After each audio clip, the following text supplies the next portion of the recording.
Hello everyone. Today's session, we will be talking about the few more topics that we have left with Module 5. So, Module 5, the first topic which is started with text mining. Second, we have continued with naive-based analysis. And third topic will be support vector machines, followed by web mining, and then social network analysis. And in today's session, we will be covering support vector machines and web mining. Okay. Let's start with support vector mission. So before getting into the support vector mission, the support vector mission is most important. I mean, it is one of the most important algorithm in machine learning. It is one of the most important algorithm that works with machine learning algorithm. It is called a machine learning algorithm. I mean, again, it is a supervised or semi-supervised. It is a supervised algorithm. Okay, so it is a supervised algorithm. So it is a supervised algorithm. It is a supervised machine learning algorithm, which can be used for both classification and regression. But mostly the support vector machine is used for classification problems. Mostly it is used for classification based problems. And second thing, SVM algorithm can perform well on both linear and non-linear data sets. So this can be applied on linear and non-linear data sets. And this model is a representation of different classes. It is a representation of different classes in a hyperplane. And let us see what is hyperplane and how we represent SVM model in hyperplane. That in the next upcoming slides. And the goal of SVM is to divide the data set into classes. Okay, let me take a small example to explain you this. Okay, so here let me take this green circles, right? This green are the data points which belong to class A. Okay, I will make it a little bit clear. Fine. So this green data points are those which belongs to class A, and this B it belongs to class B. Okay, so this green are one set of data points which belongs to class A. This are class B data points.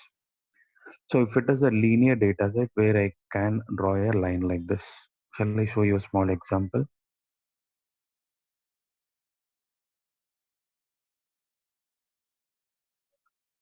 And let me take I have positive data points on the one side and I have negative data points on the other side. Okay. I have positive data points on the one side and negative data points on the other side. Okay. So what I need to do is as a hyperplane, I will be drawing a line. Okay. I will be drawing a linear line. I will be drawing a linear line connect like this. Okay. Either I can draw a line like this, or I can draw a line like this, or I can draw a line like this, or I can draw a line like this. It can be of anything. But when you're doing it, make sure that uh, the line which you are dividing will be going to act as a linear line, where you are going to make it as a linear line. And this is called as margin. Okay. And sorry, and this is called as the hyperplane. This is called as a hyperplane. Here in this case, even I can do with many many hyperplanes. In this case, even I can do with many hyperplanes, but I should select the one which is having the maximum nearest point to the data set. So in this case, wait. In this case, this will act as my linear data. Which in this case, this will act as my hyperplane. Okay, I hope this makes sense. You can understand from this. And now let me tell you like this. Okay. So since I can't take this as hyperplane, I can't take this as hyperplane. I can't take this as hyperplane. I can't take this as hyperplane. Now this will be my hyperplane which is connecting to this data set and this data set, which is having the maximum nearest connectivity between this to this. This is called hyperplane, which divides between two classes. This is class A, this is class B. Okay, so this is class A, this is class B, and which divides between class A and class B. It is called hyperplane. And second to that, if this is called as hyperplane, and the gap between the bad gap between the lines on the closest data points of different classes, that is called margin. For example, the gap between this and this is called margin. So this is called as margin, and this should be one data set and this should be one data set. Now let us look into this example. Okay, so class A is a data set which is represented in green color, and the class B is a data set which is represented in blue color. Now I need to plot, I need to generate, I need to give a hyperplane. Okay, just want to draw a hyperplane. This is called as hyperplane. So this is called as hyperplane. And this margin is the gap between the two lines on the closest data points of two classes is called margin. Okay, that's called margin.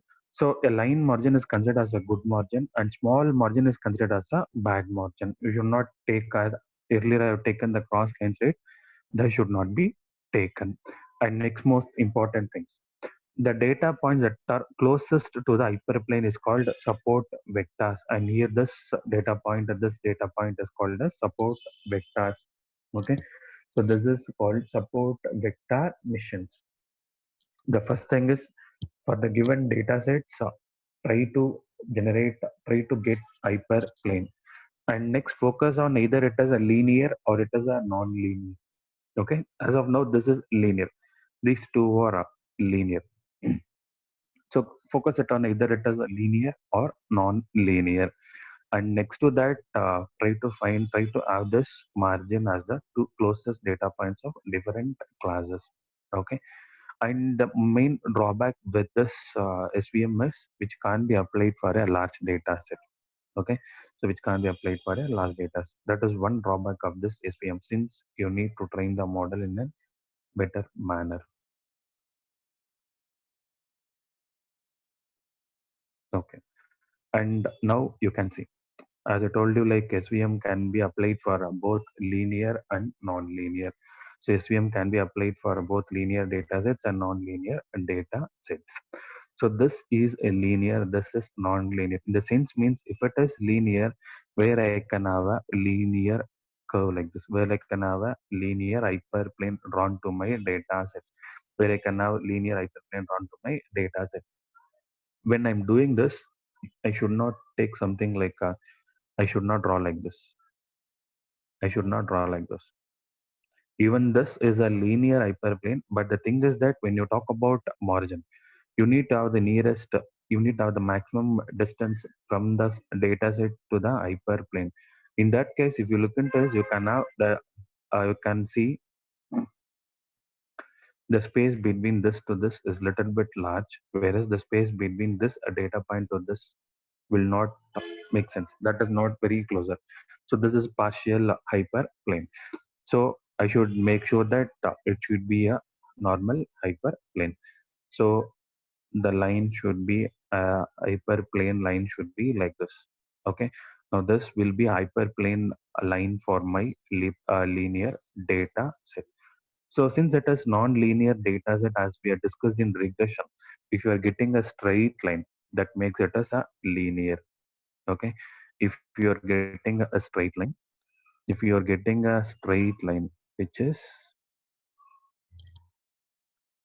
linear, and when I get a curve, when I get a curve, when if there is not if there is no, if it was not able for me to draw a linear shape, then it is a non-linear. Okay, and now here for non-linear separable data, I can't draw a line like this, right? I can't make it as line since it is intersecting data points. So I can't make it as a linear. Even I can't draw a hyperplane here. Okay. So let us see how this non-linear can be done. And to do this non-linear, what I can do is I can have a line. I can have a line. Okay. Now this makes the hyperplane for non-linear data sets. Okay, so this makes the hyperplane for non-linear data sets, and this is how machine learning the support vector machines can be applied on linear and non-linear. And the most important thing is the data point that are closer to the hyperplane can be treated as will be taken as support vectors. Okay, will be taken as support vectors. And now let's start let's start how it works for a linear, and then let's look for non-linear. Okay.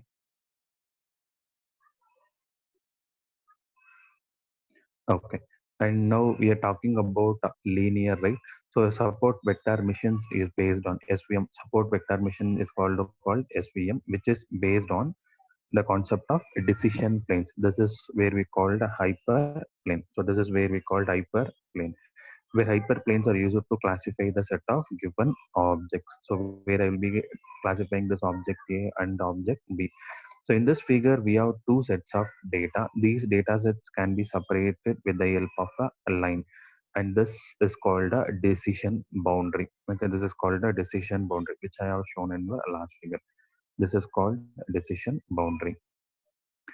And also I told you like there can also be several decision boundaries, several hyperplanes, which we can take with the given data points.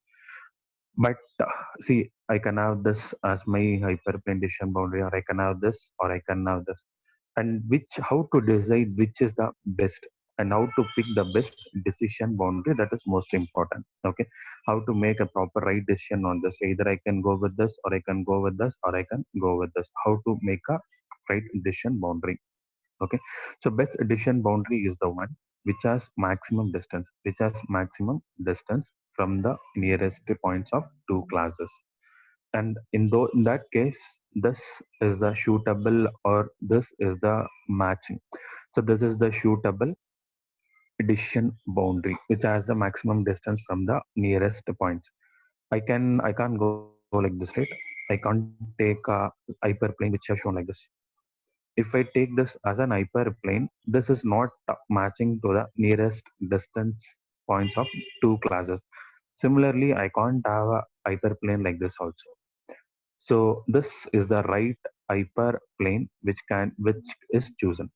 Okay, so this is the right hyperplane for my problem. So this is the correct hyperplane for my problem, and this hyperplanes are not matched to my problem. So this is the right hyperplane which can be applied to my problem. Okay, so this is how to select a right, or to select the best decision boundary hyperplane for a given data set points. Okay,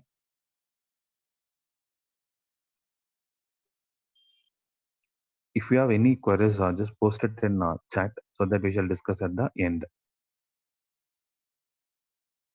Okay, and now if you look into this, it shows you the nearest points from the which makes optimal decision that the distance for support vectors. Okay, and now after drawing this line, I'm drawing this and this.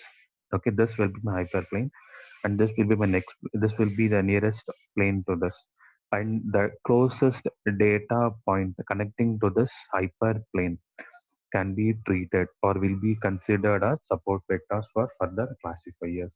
So as we discussed in the first slide, that support vector missions are better work support vector missions better works better for classification problems.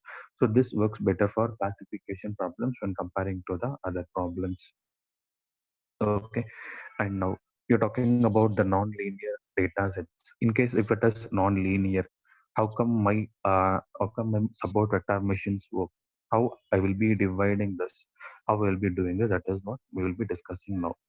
Okay, So this is where you call it as an hyperplane. Since we can't apply straight lines on this, we'll be using a curve like this. So this is where kernel SVM, it is called kernel support vector machines. Also, you can call it as like a kernel support vector classifier. So this is a classifier which segregates, which divides you in a plane as like a curve.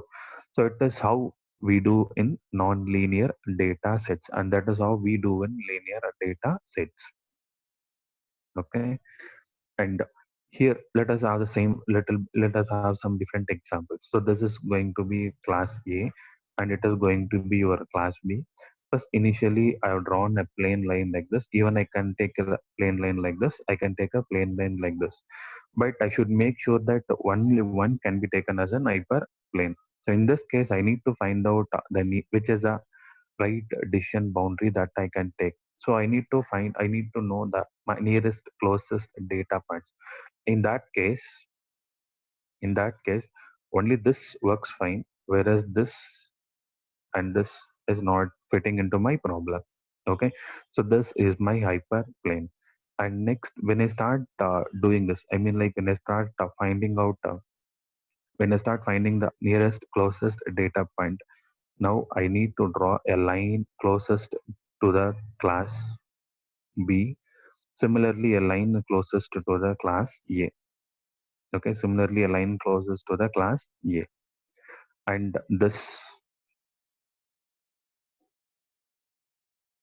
this area, this is called margin. Okay, and this is called margin. And this is called margin. And this is called my hyperplane.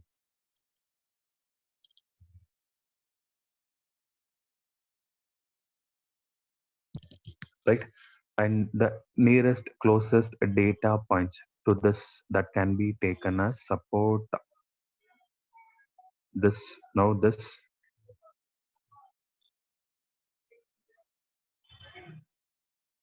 will be chosen as support vectors for this problem.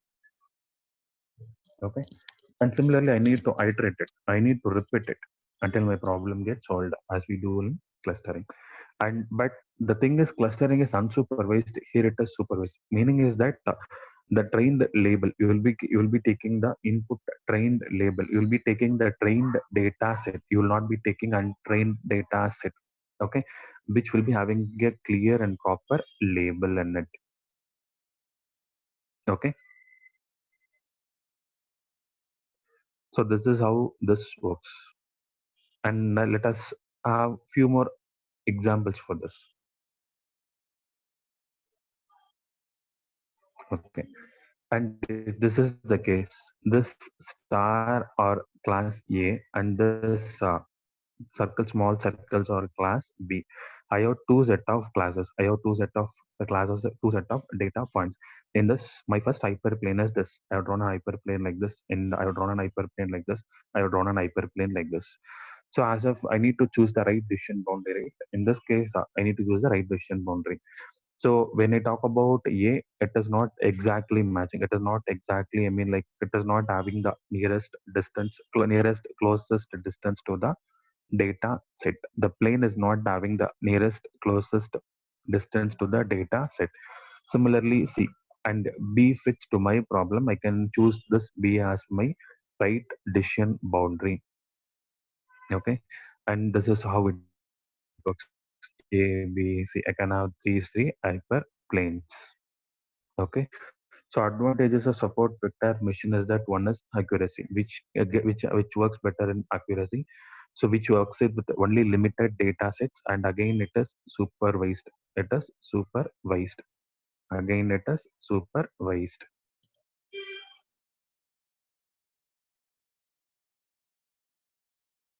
Supervised. It is trained data set. Okay, which works for trained data sets. So this kernel SVM works for a non-linear transformation function. Kernel SVM works for non-linear transformation function. And disadvantages, as I told you, this will not work well with the large data sets. and sometimes training time with support vector machines a little bit high.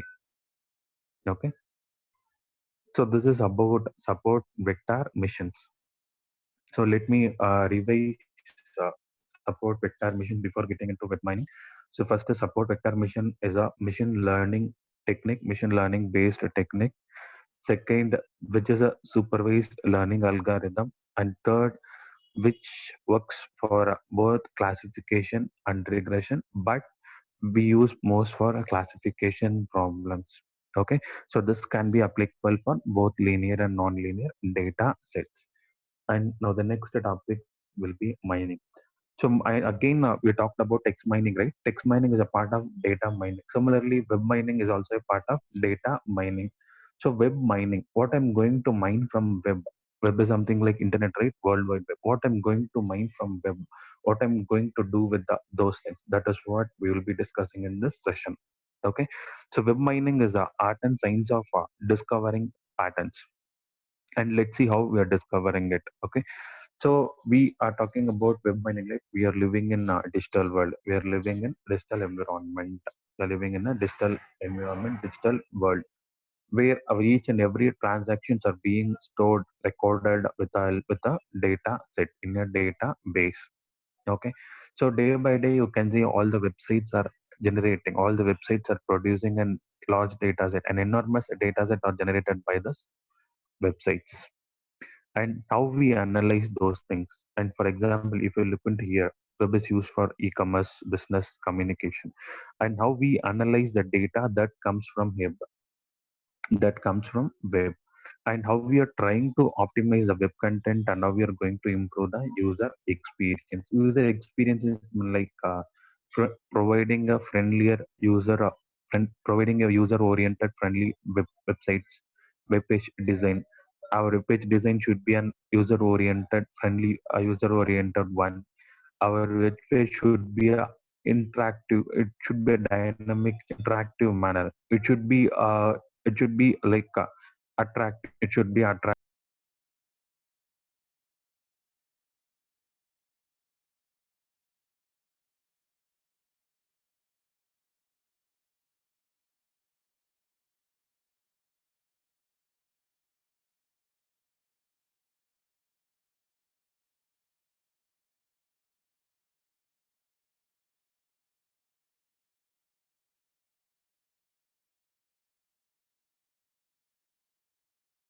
Precise, it is concise, it should be precise and concise.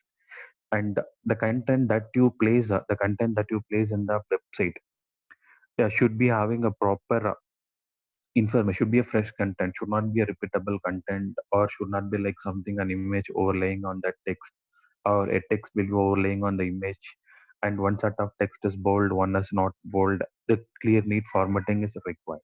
And functionality accessible to all authorized users, and loading times and usable forms are mobile enabled. The website should be working in both mobile as well as web, as well as a computer, as well laptop, in sorts of any different machines. And also it should be supportable with any kind of browsers. Okay, and here the first thing, analysis of web usage provides feedback on the content. So based on the usage we can conclude, we can convince, based on the usage of the website we can conclude that how far my website has been designed, how far my website was effective. If there is more number of usage, if the users are utilizing in a better manner, then my website is designed in a better manner. If it is not used by anyone, then my website is, which has designed us, lose its content, right? And the web could be analyzed for its structure as well as content, and these things we will be discussing in the next slides. So web mining can be divided into three types. One is web content mining, second web structure mining, and third web usage mining. And let's see what we are going to do in web content mining and web structure mining, web usage mining. In web content mining, we will be managing the content, and we will be talking about how the content is managed. Okay, we'll be talking about how the content is managed in web content mining, how the contents in the web page, how the contents in the web page are being managed. That we'll be discussing in web content mining. So if we talk about web structure mining, so web structure mining like hyperlink, where my URL links are connected together. How my web structure is designed. When I represent a news or when I represent some information, I'm just clicking on that how the user is redirected to the next site, and how I'm going to provide a dynamic interconnectivity of all those web pages. Okay, I should not make my website well shuffled. It should not be looking like a shuffled a website which is connecting at the 10 to 15 sites, or a website which is showing multiple choices in a single page. It should not be it should not be that much clumsy. It should be a precise, simple, interactive one that makes better sense. So web structure, I will be talking about how my websites are hyperlinked.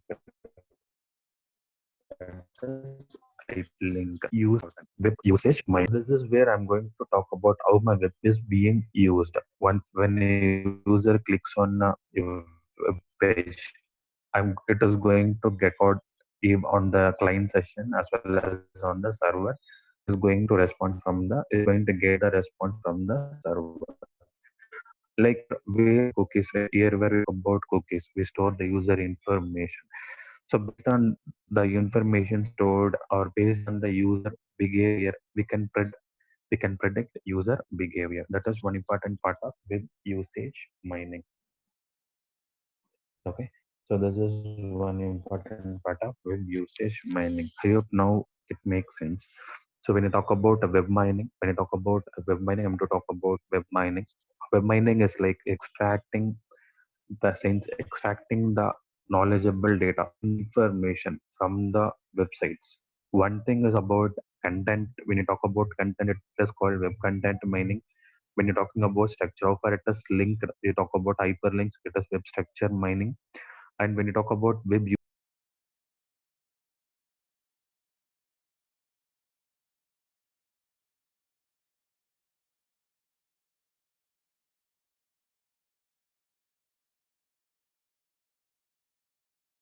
usage mining, it tells you we can predict user behavior. Okay, we can predict the user behavior. And now let us discuss about each and everything in brief. Okay, so first your website is designed in the form of pages with a distinct URL, which is a unique URL. A large website may contain thousands of pages, but how they are managed, that is most important. That is called content management systems. And our web pages can have text, graphics, audio, video. It can be anything, but it is most important that how effectively we are decorating it. Okay, but it is most important that how effectively we are decorating it.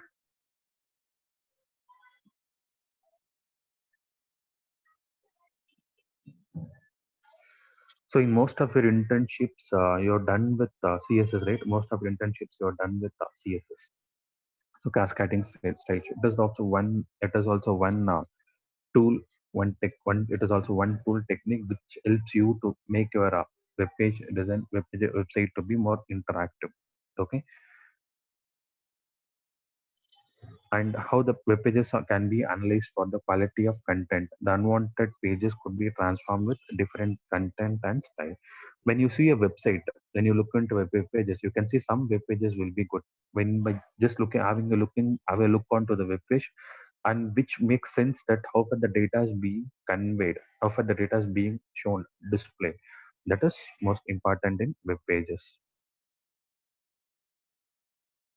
And second thing, we're talking about web structure mining. It is hyperlinks. As I told you, hyperlinks which is redirecting to the other web pages. And structure of web pages could be analyzed to examine the structure of hyperlinks. This is most important. So here we have two basic models. One is hub, one is authorities. So hub is nothing but interconnectivity, which is connecting to a interesting links. Okay, it is a gathering point. Okay, so a hub is a gathering point where people across a variety of information, and it is hub is a gathering point which is connectivity of those links. But when you talk about authorities, So it talks about like people would gravitate towards pages that provide most complete and authoritative information. Okay, so this is something different from that, and that will be making a proper authority. I mean, like authorized one, or how far the people who is doing, who is using those pages for authority, how far they are using the authoritative pages. Okay, like for expert medical opinions, where we can use of web usage mining. And third is about web usage mining. Okay, so as a user clicks a website like www.google.com and presses enter, and the next moment you will be getting a Google, right? But there are some things which is happening in this background. Once if you start analyzing this what's happening in the background, then you will be knowing what is the process that happens begin in the background. Once when a user types the website website URL and presses enter, you can see that you will be getting a lot of information. You will be getting a lot of information from the server, and how this is being recorded, how this is being shown. That is most important. And at the client machine, I will start recording. Once the click is being done, I will be start recording everything. All the session will be get recorded. All the session will be get recorded. That would record after the click. And the goal of web usage is to extract useful information from the data generated through web page visits and transactions, right? So that is most important. So the goal of web page is to extract useful information from the data generated, like from this transact from this cookies, from the data that is being generated from cookies. Okay, so from the data that is generated from cookies, from the data that is generated from logs and behavior, you can predict user behavior. Okay, you can predict user behavior. So this is how web usage mining works. Okay, this is how web usage mining works.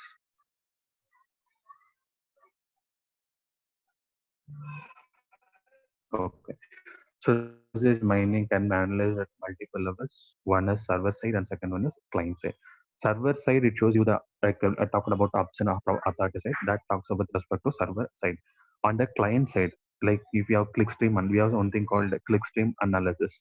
So it is analyzing web activity of patterns of sequence clicks and location. Like some web pages you can see, some mobile applications and some websites will work only when GPS is enabled, and some websites will ask you to enable for a location GPS, and some mobile apps like Ola and few more applications like banking applications will ask you for location, right?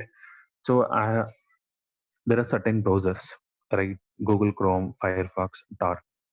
In this, I will be telling about those browsers. Okay, there are certain browsers, like the well-known for you is Chrome, and we have something called Firefox, and the one more I want to tell you is Tor. So this is Onion router, the Onion router. So if you're using this Chrome and Firefox, it will showing, it will be helping you to trace your location. But this is a proxy. So this is a proxy browser, which will not which will not be allowing. I mean, it is not which will not allow you to access your location, which will not allow you to access or trace your location. And banking websites, all the trusted websites works on Chrome and Firefox, whereas those will not work on Tor browser. Okay, this is open source browser. You can try it once, and even if you're trying to open your Gmail account in Tar, which will ask you for which will ask you many security questions. If everything is fine, then only it will be allowing to then will be allowing to do that. Okay, just give me a minute.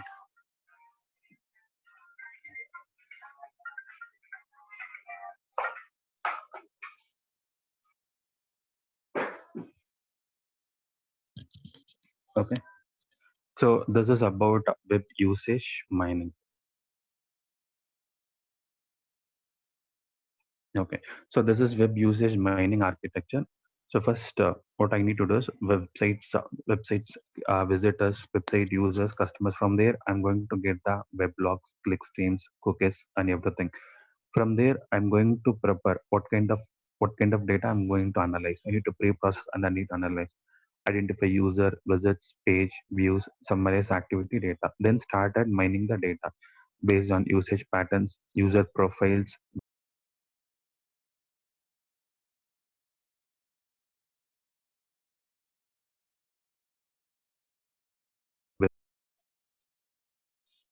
where I can predict the user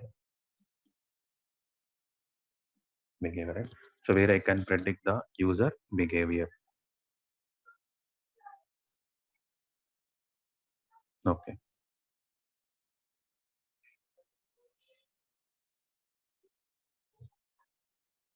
And at last, web mining algorithms. Okay. So it is called HITS, hyperlink induced topic search. It is a link analysis algorithm that rates your web pages. I talked about the page ranking algorithm, right? So which page appears on the top when you type something with Google, you can see the when something will be at the top, others will be on the bottom. And page rank algorithm which works for this. And this ranking algorithm is invented by Google co-founder Larry Page. And this algorithm is used by Google to organize the results of its search function. And this algorithm helps determining the that means determining the particular web page by counting the number and even the quality of links. And the websites with more number of links, which and are more links from higher quality websites will be ranked higher. That's what I told you, like quality in the websites. And here there is one more term called SEO, like a search engine optimization, SEO. That is also one most important term. So search engine optimization. So it is a process of maximizing the number of visitors to a particular website. Okay. So it is a process of maximizing